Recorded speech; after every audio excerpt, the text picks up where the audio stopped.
یہ بات روشن براہین اور اہل بصیرت کے شواہد سے ثابت ہے کہ زمان کی اتصالی کمیت اور اس کی گزرتی ہوئی ہویات اور جو کچھ اس کے مطابق ہے، اور حوادث و زمانیات میں سے جو کچھ اس کے متوازی ہے، اور اعراض و جواہر اور صورتوں و اشخاص میں سے جو کچھ اس کی میعت میں ہے، سب کے سب اس باری جل اسمہ اور اس کے مقربین ملائکہ کے سامنے اکٹھے حاضر ہیں، اور ان تمام کے تمام کا حضور اس کے پاس مساوی ہے، اور ان تمام کا اس کے سامنے حصول ایک ساتھ ہے۔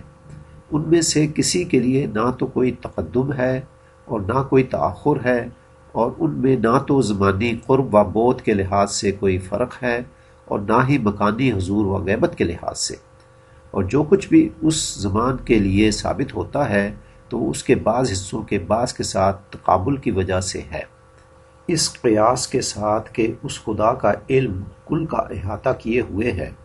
اور ان تمام اشیاء کے اس کے سامنے ایک ہی نسبت کے ساتھ حضور کا موجب ہے۔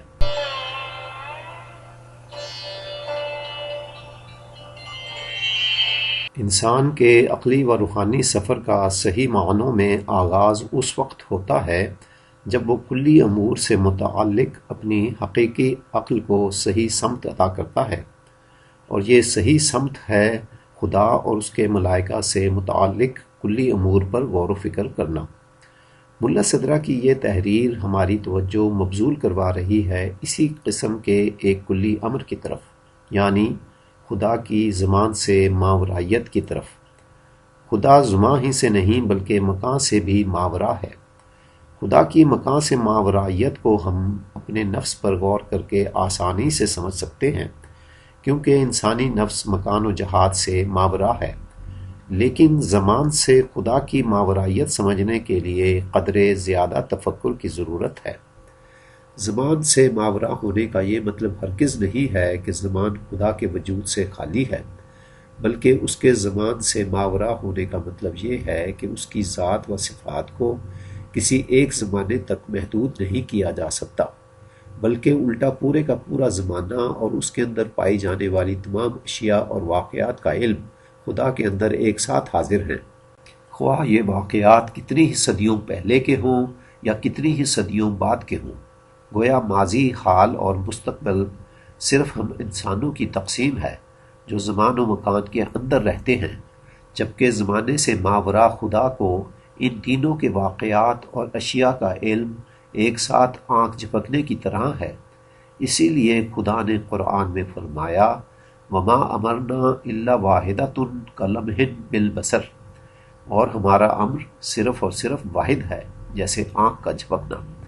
یہاں میرا کی بجائے ہمارا کا لفظ اسی لیے استعمال کیا گیا ہے کیونکہ ہم سے مراد خدا اور اس کے ملائکہ دونوں ہیں، بس خدا اور اس کے مقرب ملائکہ مکان و زمان دونوں سے کچھ اس طرح ماورا ہیں کہ وہ ہر جگہ اور ہر وقت پائے جاتے ہیں۔ کوئی زمان اور کوئی بھی مکان ان سے خالی بھی نہیں ہے، اور کسی ایک مکان اور کسی ایک زمان میں وہ مقید بھی نہیں کیے جا سکتے، اور وجہ اس کی یہ ہے کہ خدا کی لامحدود ذات تو زمان و مکان کی خالق ہے، وہ اپنی ہی مخلوق میں مقید کیسے ہو سکتی ہے؟ بلکہ حق تو یہ ہے کہ زمان و مکان اور جو کچھ ان کے اندر ہے وہ سب کا سب باری تعالیٰ کی کبریائی میں غرق ہے۔